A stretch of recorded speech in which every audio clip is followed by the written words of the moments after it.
नमस्कार दर्शकों, face to face के इस अंक में आपका स्वागत है। जैसा कि आप जानते हैं कि हर बार हमारे साथ कोई ना कोई नई शख्सियत हमारे स्टूडियो में मौजूद होती है।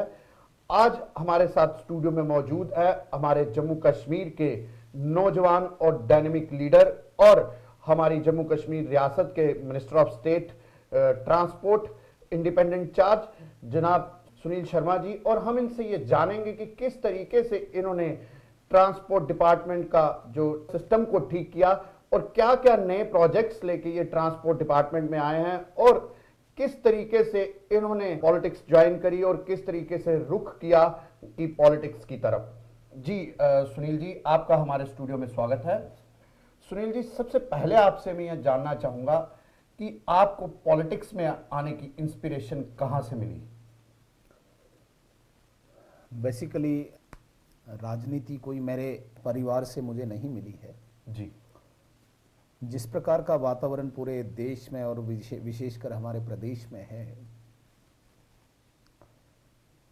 गरीब की सेवा के लिए, भ्रष्टाचार को मिटाने के लिए या अन्य जिस तरीके से हमारे रूरल ग्रामीण विकास में अभी काफ़ी कमी है, जी। इन चीज़ों को करने के लिए हमने एक विचारधारा का दामन पकड़ा, भारतीय जनता पार्टी का।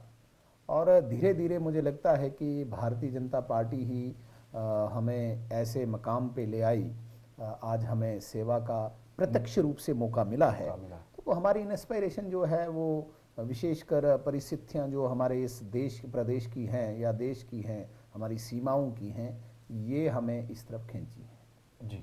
जब आपने पॉलिटिक्स ज्वाइन करी तो क्या सोचा कि भाई क्या गरीबों की सेवा या भ्रष्टाचार को मिटाने का क्या नजरिया था आपका? मेरा तो प्रमुख जो मुद्दे हमारे मस्तिष्क में रहे हैं, एक तो सर्वप्रथम अपने देश की सेवा करें। जिस प्रकार से जम्मू कश्मीर प्रदेश में हमारे हालात हमेशा रहते हैं, इनमें हम स्पष्ट रूप से इस भारत की प्रभुता, एकता और अखंडता, इसको मजबूत करने के लिए राजनीतिक दृष्टिकोण से हम स्टेप्स उठा पाएँ, ये हमारे मस्तिष्क में हमेशा रहता है। उसके अलावा जो हमारा रूरल एरिया है, अभी भी आप देखेंगे मेजॉरिटी एरियाज जो हैं, अभी हमारे पास रोड कनेक्टिविटी नहीं है, बिजली नहीं है, पानी नहीं है। और आज तक जो पहली सरकारें रही हैं जिन्होंने इस तरफ कभी ध्यान नहीं दिया, ये भी हमारे जहन में हमेशा रहा है कि इन चीज़ों की हम पूर्ति करें। इसके अलावा जो हमारा गरीब तबका है, इसके उत्थान के लिए हम कुछ कर सकें, ये भी हमारे प्रमुख मेरे ख्याल से इस मुद्दों में रहता है। जी सुनील जी, आपने बिल्कुल ठीक कहा कि जो अपनी रियासत की डेवलपमेंट करना हमारा एक अहम मुद्दा है। सुनील जी, मैं आपसे ये जानना चाहूँगा, अब इस समय आपके पास ट्रांसपोर्ट डिपार्टमेंट है और इंडिपेंडेंट चार्ज है, तो क्या क्या अभी तक आपने उपलब्धियां की हैं जो हमारी रियासत के लिए अच्छी सिद्ध हुई हैं? मुझे लगता है 5-7 महीने से जो ये विभाग ट्रांसपोर्ट का, परिवहन का मेरे पास है, काफ़ी हद तक हमने सुधार करने की कोशिश की है। ये 3 हिस्सों में हमारे पास ये डिपार्टमेंट है। एक इसका विंग जो आता है, जिसे हम MVD कहते हैं, मोटर व्हीकल डिपार्टमेंट कहते हैं, जिसमें हम सारे डॉक्यूमेंटेशन गाड़ियों की होती है, उनका रजिस्ट्रेशन है, लाइसेंसिंग है, परमिट है, उसका कामकाज देखते हैं। इसमें मुझे लगता है आप देखेंगे आज भी हमारे RTO जो ऑफिस हैं, हमने बिल्कुल अभी कंप्यूटराइजेशन के लिए काफ़ी फोकस कर रखा है। और मुझे लगता है चंद 1-1.5 महीने में तो फुल्ली कंप्यूटराइज होगा, किसी को भी कोई परेशानी नहीं पड़ेगी। मुझे लगता है घर बैठे बैठे आपको अपने डॉक्यूमेंट मिलेंगे, आपको अपने उस वेबसाइट पे हर गाड़ी का सारा स्टेटस देखने को मिलेगा। इवन कि आज लर्नर सर्टिफिकेट जो लाइसेंस होता है वो आप ऑनलाइन ले सकते हैं। केवल और केवल लाइसेंस के उस नज़र से मुझे लगता है एक बार आपको वहाँ पे जाना होगा, जहाँ पे आपको ट्राई देनी होती है, वहाँ पे फिजिकली आपको अवेलेबल रहना पड़ता है। लेकिन आने वाले दिनों में मुझे लगता है कि इसमें भी हम काफ़ी सोफिस्टिकेटेड सारी मशीनरीज ला रहे हैं, और वहाँ पे कोई आदमी कोई आपको ऑफिशियल टेस्ट लेने के लिए नहीं होगा, सारा कंप्यूटराइज सिस्टम होगा, कंप्यूटर ही टेस्ट लेगा, जहाँ पे और ज़्यादा ट्रांसपेरेंसी जी, आएगी। मुझे लगता है इसके अलावा जो दूसरा हमारा रजिस्ट्रेशन का काम है, जिसमें एक आम जनमानस के जहन में ये बात रहती है कि वहाँ पे कोई एजेंट सिस्टम है, पैसे लेते हैं, इस तरीके का सारा रहता है। हमें फाइल अपनी नंबर लगाना हो, रजिस्ट्रेशन करनी हो गाड़ी का, तो हमें किसी एजेंट का सहारा लेना पड़ता है या कोई ऑफिशियल वहाँ पे पैसे मांगते हैं, तो एक ऐसी कठिनता हमें दिखती थी। लेकिन इसको दूर करने के लिए हमने अभी इम्प्लीमेंट कर दिया है। जम्मू कश्मीर के डीलर्स को अभी ट्रेनिंग चल रही है। जितना भी डीलर यहाँ पे है जम्मू कश्मीर में, जिस भी कंपनी का है, मारुति का है या किसी अन्य कंपनी का है, इनके साथ इस वक्त वो बात चल रही है। और मुझे लगता है 1-1.5 महीने के अंदर अंदर ही हम रजिस्ट्रेशन जो है वो डीलर के पास दे रहे हैं। अब जहां से गाड़ी ली वहीं पे वहीं नंबर लगेगा, वहीं पे रजिस्ट्रेशन होगी। और मैं आपको छोटा सा आंकड़ा दूं, प्रतिदिन यहाँ पे जम्मू में 170 गाड़ियां रजिस्टर होती है, तो आप खुद ही देखिए कितना रश रहता होगा। अब वो बिल्कुल हम खत्म कर रहे हैं। घर बैठे बैठे ही लोगों को सुविधा दे रहे हैं, डीलर के पास जाएं, वहीं से नंबर ले लेंगे और वहीं से रजिस्ट्रेशन ले लेंगे। धीरे धीरे मुझे लगता है आरटीओ ऑफिस में कोई काम नहीं रहेगा। अगर कंप्यूटर ही आपकी ऑनलाइन सिस्टम हो जाएगा, जब तो कंप्यूटर टेस्ट ले रहा है, वही से वो लाइसेंस दे रहा है, रजिस्ट्रेशन आपकी डीलर के पास हो रही है, तो आरटीओ ऑफिस में मुझे लगता है बहुत ज्यादा ट्रांसपेरेंसी। मतलब छोटे शब्दों में आप हम कहें तो आपने मोदी जी का नारा इम्प्लीमेंट किया है, ना खाऊंगा ना खाने दूंगा। बिल्कुल बिल्कुल। और ये मैं कहूँगा नहीं, जब आप 6 साल के बाद हर इंसान का विश्लेषण करेंगे, मेरी कोशिश रहती है कि मैं अव्वल दर्जे पे आऊँ और मैं प्रैक्टिकली करके दिखाना चाहता हूँ। जी बिल्कुल, बिल्कुल सही कहा आपने कि जो करप्शन है उसको बिल्कुल खत्म करने के लिए और आज के युग के मुताबिक आप जो है वो कंप्यूटराइज युग है, उसको कंप्यूटराइज करके ऑनलाइन सिस्टम लोगों को देना चाहते हैं। ये बहुत अच्छी बात है। सुनील जी, ये आपकी बात हमारे दर्शक जो है पूरी रियासत में बैठे हुए ये पूरे सुन रहे हैं, इवन देश विदेश के लोग भी सुन रहे हैं। उन हो सकता है कि और राज्यों के मंत्री भी इसको देखें और इंस्पिरेशन लाए इस चीज से। जी सुनील जी, एक चीज और आपसे ये पूछना चाहूंगा कि जिस तरीके से आपने कहा ट्रांसपोर्ट जो है एक बड़ा अहम डिपार्टमेंट है कनेक्टिविटी के लिए, क्योंकि अगर रोड कनेक्टिविटी अहम है उसके बाद ट्रांसपोर्ट है, क्योंकि आम आदमी का मिलाव है वो एक ट्रांसपोर्ट ही करवाता है। तो किस हद तक हमारा जो ट्रांसपोर्ट डिपार्टमेंट है वो मजबूत है? बेसिकली धीरे धीरे इसमें बहुत चेंजेस आई हैं इस डिपार्टमेंट में। कभी ये डिपार्टमेंट इतना इम्पोर्टेंट था जब लोगों के पास इतनी सुविधाएं नहीं थी, बैंक लोन्स नहीं देते थे, पैसा ज़्यादा नहीं होता था, तो सारा सरकार पे डिपेंडेंट होते थे। नहीं सर, मैं आपकी बात को रुकूंगा, इसमें काटूंगा। ऐसा नहीं है जो आप कह रहे हैं कि अब लोगों के पास सुविधाएं, वो सुविधाएं अर्बन एरियाज में है, रूरल एरियाज में लोगों के पास उसी पे आ रहा हूँ मैं। मैं अगर आपको एक आंकड़ा दूं, जम्मू कश्मीर में 13.5 लाख गाड़ियां इस वक्त रजिस्टर्ड है।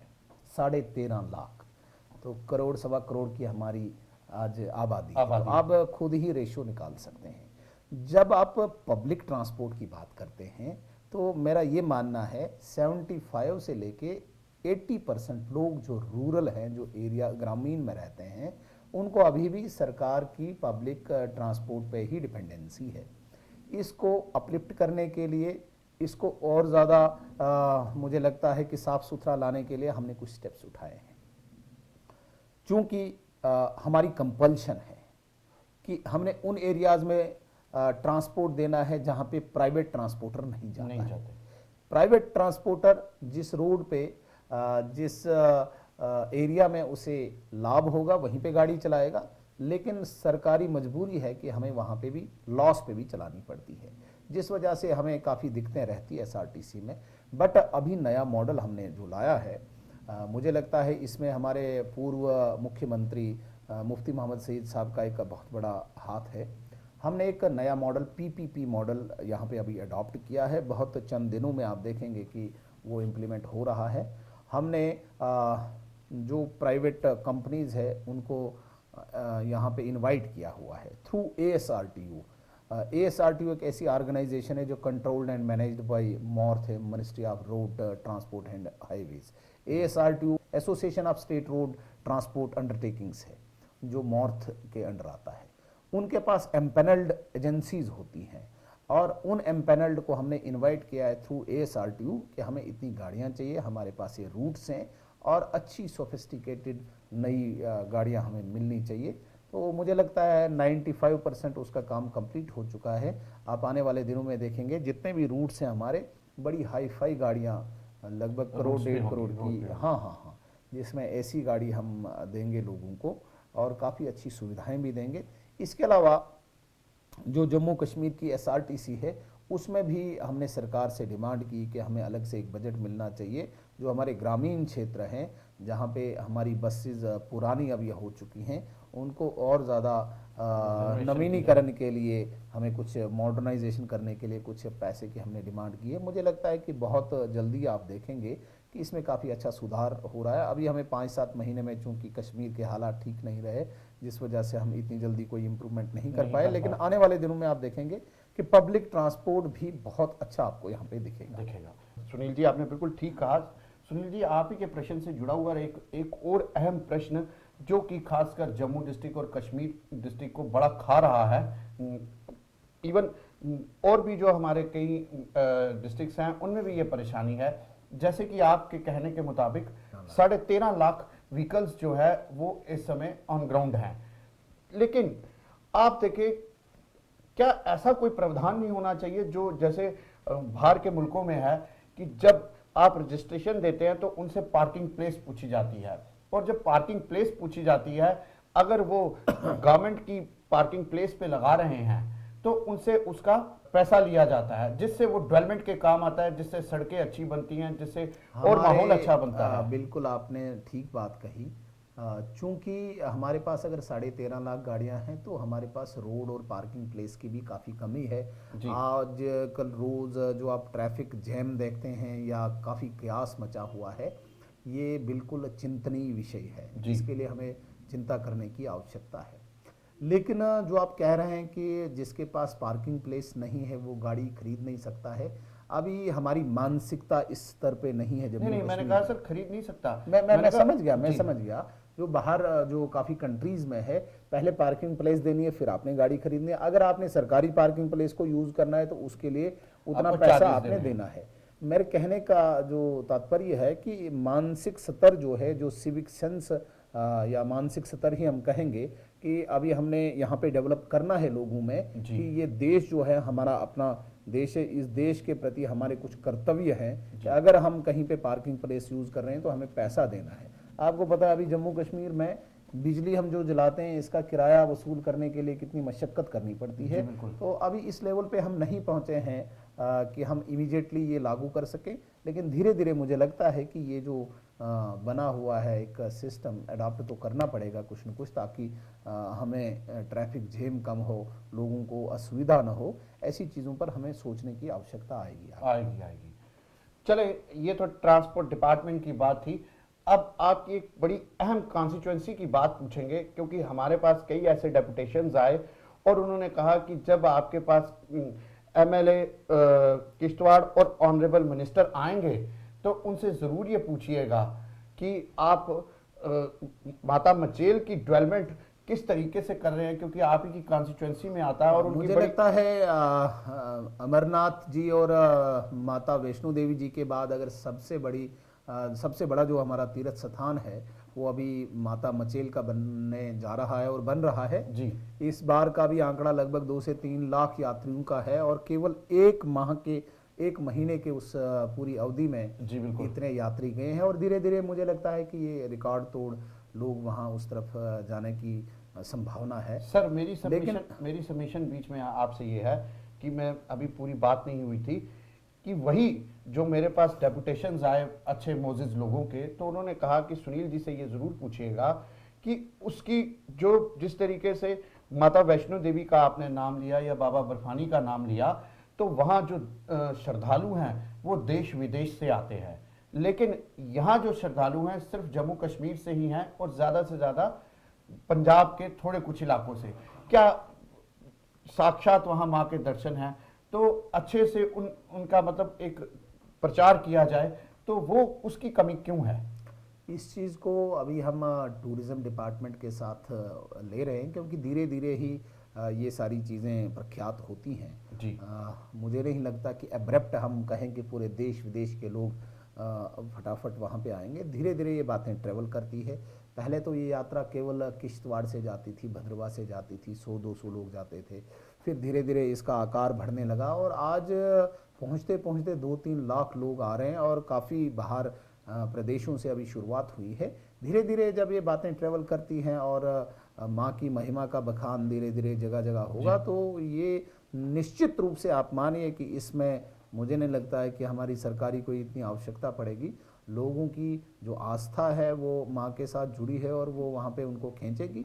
लेकिन जो हमारा दायित्व है सरकार के प्रति, सरकार के नाते, और मैं बीइंग अ लोकल एमएलए उस कॉन्स्टिट्यूंसी का, हमारे कुछ दायित्व हैं जो हमने फैसिलिटीज़ प्रोवाइड करनी है और जो हमने पब्लिसिटी इसकी करनी है। इस को हमने टूरिज़्म डिपार्टमेंट के साथ उठाया और इस बार भी हमने काफ़ी हद तक कोशिश की। पंपलेट्स बसेस में, यहाँ पे एयरपोर्ट पे या बाहर की जगहों में हमने भेजने की कोशिश की। धीरे धीरे ये चीज़ें और पब्लिसिटी, मुझे लगता है इसका आकार बढ़ेगा, प्रचार बढ़ेगा। लेकिन जो हमारा बेसिक है वहाँ पे फैसिलिटेट करना, वहाँ पर अभी हमारे पास 22 से 30 किलोमीटर अभी पैदल चलना पड़ता है जी। तो उसके लिए वार फुटिंग लेवल पे हमने रोड का काम शुरू किया हुआ है और काफ़ी मुझे लगता है 8-9 किलोमीटर अभी तक हमने बना भी लिया है। इस पर हमारा ज़्यादा ध्यान है। वहाँ पे हम एयर सर्विस हर साल देते हैं, जिसमें इस बार तो बहुत ही मुझे लगता है कम रेट्स पे दिया, क्योंकि कंपटीशन भी हुआ तो वहाँ पे एयर सर्विस भी कम रेट्स पे दिए। इसके अलावा हम वहाँ पे एक अभी हमारी ऑनरेबल चीफ मिनिस्टर साहिबा ने लगभग 3 करोड़ का एक इंफ्रास्ट्रक्चर वहाँ बेस कैंप पे दिया है, जिसमें हमारी TRC टाइप बनेगी, tourist reception centre, coffee house, इस तरीके का बेस पे हमने दिया है। और ऊपर भी हम टूरिज़्म डिपार्टमेंट के थ्रू एक बड़ी बिल्डिंग बनाने जा रहे हैं। उसके अलावा संस्था भी वहाँ पे लगी हुई है। इन सारी चीज़ों के अलावा मुझे लगता है अभी हमारे जो वहाँ के हमारे सांसद भी हैं आदरणीय डॉक्टर जितेंद्र सिंह जी, उन्होंने भी काफ़ी पैसा अपने MP लीड से वहाँ की ब्यूटिफिकेशन के लिए और इसमें इंफ्रास्ट्रक्चर के लिए, बाथरूम, टॉयलेट्स वगैरह के लिए दिया है। धीरे धीरे मुझे लगता है कि हम पूरी फैसिलिटी वहाँ पे प्रोवाइड करेंगे और इतनी देर में पब्लिसिटी भी अपना पूरा रंग लेके पूरे देश विदेश में इसको प्रख्यात करके इस यात्रा का आकार जो हमने संभावना रखी है वो पूरा होगा। जी दर्शकों, एक और आपको अहम बात हम बताना चाहें कि जो माता मचेल की यात्रा है जो 1 महीना चलती है हमारे सर के कहने के मुताबिक, उसमें हमने ये कोशिश की है कि आप तक उनकी जो आरती है वो हम लोग लाइव पहुंचाएं। हमारे चैनल के माध्यम से हमारी कोशिश है और इनके सहयोग से, मंत्री जी के सहयोग से, हम इस बार वहाँ कोशिश करेंगे कि लाइव जो आरती है वो चलाने की। जी सुनील जी, समय की नज़ाकत को देखते हुए एक आखिरी प्रश्न आपसे पूछूंगा जो कि बड़ा अहम है हमारे जम्मू कश्मीर के लिए ही नहीं, पूरे देश के लिए। आज के युग में हम देखें कि हमारी जो नौजवान पीढ़ी है, क्योंकि आप एक नौजवान लीडर भी है, मंत्री भी हैं, डायनेमिक हैं, हमारी जो नौजवान पीढ़ी है आज वो नशे की चपेट में आ रही है और हमारा जो फ्यूचर है, जो मुस्तकबिल है, वो डगमगा रहा है। तो क्या मानना है कि किस तरीके से हमारे जो ये नौजवान पीढ़ी है इसको नशे की लत से हटाया जाए और किस तरीके से इस पे नकेल कसी जाए? मुझे लगता है काफ़ी चीज़ों को सिर्फ हम सरकार के उस पे न रखते हुए कुछ जो समाज के या कुछ जो सोशल रिस्पॉन्सिबिलिटीज़ हमारी रहती है उन पर भी हम कुछ बोझ डालें। इस वक्त हमारे देश में सबसे बड़ी कमी जो मुझे दिखती है मॉरल वैल्यूज़ की है, नैतिक जो मूल्य हैं उनकी कमी है। हम शिक्षा दे रहे हैं, हम घर में बड़ा अच्छा खाने को देते हैं, टीवी देखने को देते हैं, खेलने को देते हैं, लेकिन जो संस्कार बच्चों में हमें देने चाहिए वो हमें कहीं पे भी नहीं मिलते हैं। चाहे हम स्कूल में जाएं, चाहे हम घर में रहें, चाहे हम आसपास के वातावरण में देखें, मुझे लगता है कि जो भारतीय संस्कृति के अनुसार जो हमारे नैतिक मूल्य हैं वो कहीं पे भी नहीं देते हैं, किसी भी इंस्टीट्यूशन में नहीं देते हैं। मैं तो ये कहता हूँ कि हमारे जितने भी जिस लेवल के इंस्टीट्यूशन हैं, इवन कि हमारा अगर MLA का इंस्टीट्यूशन है, इसमें भी हमें संस्कार जो हमारे रहते हैं उन संस्कारों को ग्रहण करने के लिए कोई ऐसे टॉपिक होने चाहिए, कहीं पे ऐसी शिक्षा होनी चाहिए। हमारी सेना है, सेना को भी पुलिस है, हमारे अध्यापक हैं, हमारे जो भी हमारे डिफरेंट जो सेक्शंस हैं, उनको ऐसी शिक्षा होनी चाहिए देशभक्ति की, देश प्रेम का, जो हमारी संस्कृति के अनुसार संस्कार हैं, जो हमारी सोसाइटी के प्रति हमारे कर्तव्य हैं, ऐसे संस्कारों की हमें कहीं शिक्षा नहीं मिलती है। मुझे लगता है सबसे पहले हमें नैतिक मूल्यों पर ज़्यादा जोर देना चाहिए। हमारे सामाजिक स्तर पे जो भी हमें संस्कार मिलने चाहिए वो हमें दें हम बच्चों को, उससे हमें काफ़ी हद तक इसमें सुधार हो सकता है। अगर हम कहें कि नहीं पुलिस को हम चौक में खड़ा करें, हम ज़बरदस्ती इसको रोकें, कहीं पे शराब की दुकान है उसके सामने 4 पुलिस वाले खड़े करें, तो इससे हम किसी भी हद तक इसको रोक नहीं सकते हैं। क्योंकि जब हमारी अंदर की ज़मीर और इंसानियत की जो बनावट हम अंदर से बना रहे हैं वही खोखलापन है, तो बाहर पुलिस कैसे ठीक कर सकती है। कहीं न कहीं चाहे ये NGOs हैं, चाहे हमारी सरकारी तंत्र हैं, स्कूल हैं, बाकी इंस्टीट्यूशन हैं, इन चीज़ों में हमें नैतिक मूल्यों पर जोर देने की बहुत इस वक्त आवश्यकता है। अदरवाइज मुझे लगता है कि कोई ऐसा संस्थान, हमारे सरकारी संस्थान इन चीज़ों को रोक नहीं पाएंगे। अगर हम अपने वातावरण को चेंज नहीं कर पाए, अपने घर के वातावरण को, माँ बाप से हम वो शिक्षा नहीं ले पाए, हम अध्यापकों से वो शिक्षा नहीं ले पाए, तो पुलिस या कोई एनफोर्सिंग एजेंसी इसको रोक नहीं सकती। बिल्कुल ठीक कह रहे हैं। आपके कहने का छोटे शब्दों में अर्थ ये है कि जैसे हमारे माँ बाप, हमारे संस्कार अगर अच्छे होंगे तो फिर हम लोग इन चीज़ों की तरफ कभी नहीं जाएंगे और तभी हमारा विकास, हमारी अर्थव्यवस्था ठीक हो सकती है और हम नशे की लत को दूर कर सकते हैं। जी सुनील जी, आपका हमारे स्टूडियो में आने के लिए धन्यवाद। बातें तो बहुत ज़्यादा है लेकिन समय को देखते हुए आपसे इजाज़त लेंगे। धन्यवाद। Thank you. ये थे दर्शकों हमारे साथ हमारे MOS independent charge transport Shri Sunil Sharma ji, और हमने इनसे ये जाना कि किस तरीके से ये अपने डिपार्टमेंट की उपलब्धियों को इन्होंने बताया और किस तरीके से इन्होंने डेवलपमेंट करी है। जो पिछले 7-8 महीनों से इनको ट्रांसपोर्ट का डिपार्टमेंट मिला है, इन्होंने बड़े स्पष्ट शब्दों में अपनी बातों को रखा। दर्शकों, इसी के साथ आपसे विदाई लेंगे, फिर हाजिर होंगे किसी नई शख्सियत के साथ। तब तक के लिए धन्यवाद।